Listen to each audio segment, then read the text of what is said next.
Hello વિદ્યાર્થી મિત્રો, આજે આપણે ધોરણ 5 વિષય હિન્દીમાં વાર્ષિક એટલે કે દ્વિતીય સત્રનું પેપરનું સોલ્યુશન લઈશું।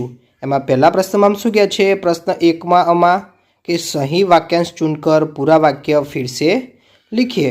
એમાં પહેલો છે दूध तथा पानी कहते हैं कि, तो जवाब आवशे अ, तो कि मिलो और मिलाते रहो।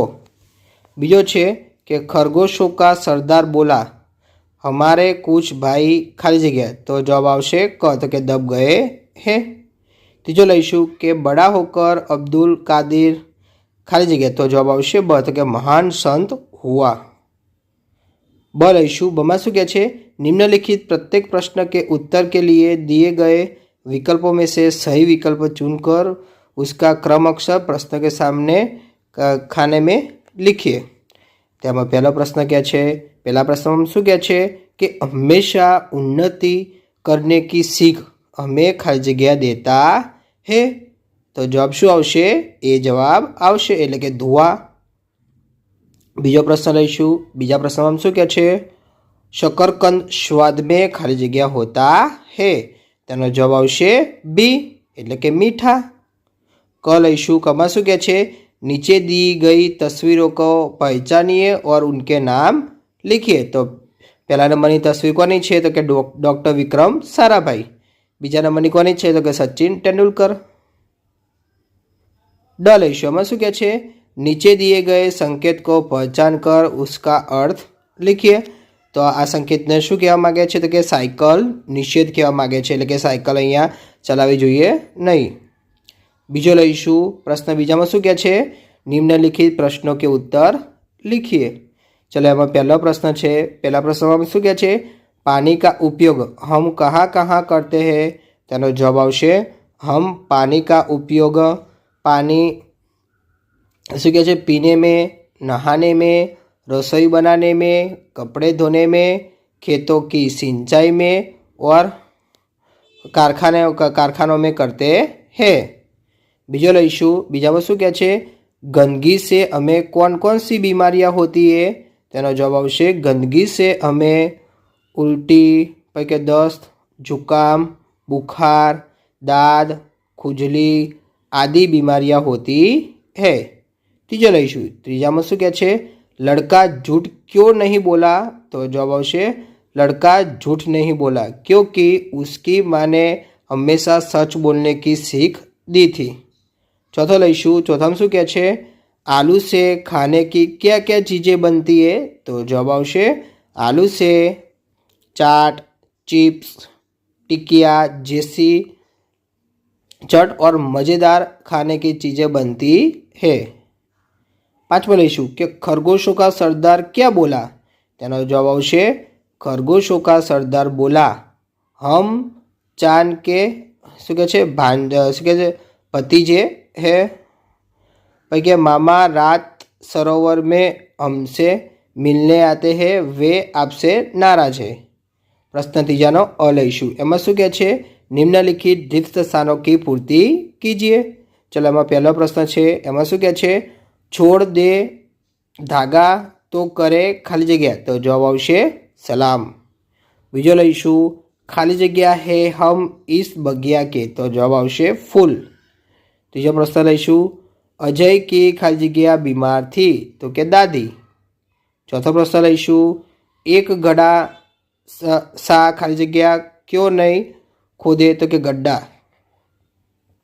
हवे ब लईशु। तो बमा शू क्या है विद्यार्थी मित्रों? निम्नलिखित भिन्न शब्द पर गोला कीजिए। तो चलो पहला में क्या शब्द आपेला है? तो कि कमान, अभाव, कमी, घाटा। तेमां भिन्न शब्द कयो छे? तो कि कमान। तेनी पर गोल कर नाखवानुं रहेशे। चलो बीजो लईशुं। एमां देखीशुं क्या शब्द है? तो कि चंपा, चमेली, कनेर, करेला। तमने खबर पड़ी गई विद्यार्थी मित्रों? आ त्रे त्रण फूल छे ने करेला फूल नथी, एटला माटे आपणे एनी उपर शुं करीशुं? गोळ करी नाखीशुं। क लईशुं। कमां शुं कहे छे? निम्नलिखित काव्य पंक्तियां पूर्ण कीजिए। चलो एमां शुं कहे छे? फूल है हम खाली जगह। तो आमां हूँ वांचुं छुं काव्य पंक्ति, तो आवशे फूल है हम इस बगिया के खुशबू फैलाना काम है, बढ़ चढ़कर आगे जाएंगे करते काम महान है। હવે વિદ્યાર્થી મિત્રો આપણે પ્રશ્ન 4નો અ લઈશું. એમાં શું કહે છે? निम्नलिखित मुहावरों के अर्थ लिखकर वाक्य में प्रयोग कीजिए. चलो पहलो छे धीरज धरना, तो जवाब आवशे धैर्य रखना. एनो वाक्य प्रयोग थशे कि हमें दुख में धीरज धरना चाहिए. बीजू लईशुं कि मुंह में पानी आ जाना, तेनो जवाब आवशे खाने की इच्छा होना. तो विद्यार्थी मित्रों आपणे वाक्य प्रयोग बनावीशुं तो कि जलेबी की बात सुनते ही ताशीर के मुंह में पानी आ गया. ब लईशुं. चलो बमा शुं कहे छे? निम्नलिखित शब्दों के समानार्थी शब्द लिखिए. चलो पहलो छे पेड़, तो पेड़नुं समानार्थी थशे वृक्ष. बीजो छे पानी, तो पानीनुं समानार्थी थशे जल. क लईशुं. कमा शुं कहे छे? निम्नलिखित शब्दों के विरुद्धार्थी शब्द लिखिए. चलो पहलो शब्द छे कि नरम, तो नरमनुं विरुद्धार्थी थशे सख्त. बीजो छे नन्हा, तो नन्हानुं विरुद्धार्थी थशे बड़ा. ड लईशुं. डमां शुं कहे छे? निम्नलिखित शब्द समूह के लिए एक शब्द लिखिए. चलो एमां छे यात्रियों का समूह, तेने शुं कहेवाय? काफिला कहेवाय. ई लईशुं. ईमां शुं कहे छे कि निम्नलिखित सब्जीओं के हिंदी नाम लिखिए. એટલે કે તમને વિદ્યાર્થી મિત્રો અહીંયા ગુજરાતી આપેલા છે, એમાંથી તમારે હિન્દી લખવાના રહેશે. તો કિન્હી દો એટલે કે કોઈ પણ બે લખવાના રહેશે.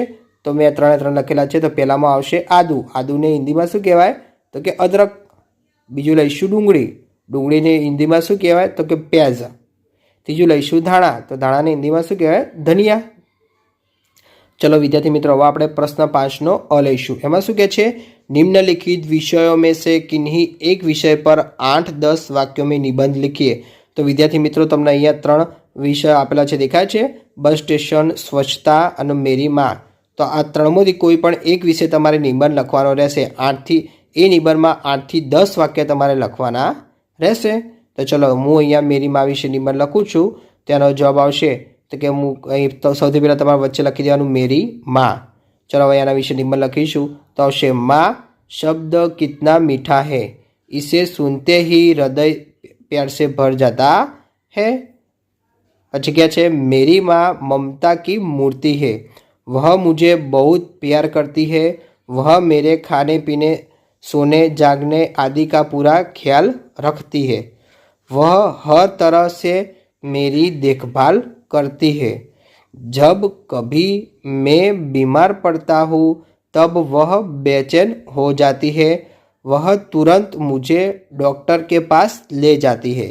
मेरी माँ का स्वभाव बहुत अच्छा है, वह खूब मेहनती है. माँ का हाथ का बना हुआ खाना मुझे बहुत अच्छा लगता है. चलो पछी शुं कहे छे? बमा निम्नलिखित रूपरेखा के आधार पर कहानी लिखकर उसे उचित शीर्षक दीजिए और सीख भी लिखिए. चलो तमने अहींया आपणा कहानी आपेली छे, रूपरेखा आपेली छे. तो शुं छे रूपरेखा? हूँ वांचुं छुं, सांभळजो. खरगोश और कछुआ दोनों में दौड़ की शर्त लगना, खरगोश का आगे हो जाना, पेड़ के नीचे आराम करना, कछुए का धीमी गति से चलते रहना, जीत जाना, खरगोश की हार और सीख. तो विद्यार्थी मित्रों आ शब्दों आपेला है वाक्य, एनी परथी आपणे आखू कहानी बनावीशुं. तो हूँ अहींया लखुं छुं कि कहानी आ रीते तमारे लखवानी रहेशे. तो पहलुं छे एक खरगोश था, उसे अपनी तेज चाल पर बहुत घमंड था. वह रोज धीरे धीरे चलने वाले कछुए की खिल्ली उड़ाता था. एक दिन कछुए ने खरगोश से दौड़ की शर्त लगाई. दौड़ शुरू हुई. खरगोश तेजी से दौड़ने लगा. फिर उसने सोचा क्यों न थोड़ी देर में आराम कर लूँ. वह लेट गया. थोड़ी ही देर में उसे नींद आ गई. कछुआ बिना रुके चलता रहा. धीरे धीरे वह खरगोश से आगे निकल गया. इस तरह दौड़ में कछुए की जीत हुई. सच है कि अपनी ताकत पर घमंड नहीं करना चाहिए. आमांथी शुं सीख मळशे आपणाने? तो कि अपनी ताकत का घमंड नहीं करना चाहिए. चलो क शुं कहे छे? निम्नलिखित वाक्यों का गुजराती में अनुवाद कीजिए. चलो पहलो छे गाजर से हलवा बनता है. तेनो जवाब आवशे गाजर थी हलवो बने छे. बीजो સરોવર કે કિનારે ગીલી જમીન थी? તેનો જવાબ આવશે સરોવરના કિનારે ભીની જમીન હતી. વિદ્યાર્થી મિત્રો, તમને મારો વિડીયો ગમ્યો હોય તો ચેનલને લાઇક, શેર અને સબસ્ક્રાઈબ કરવાનું ભૂલતા નહીં.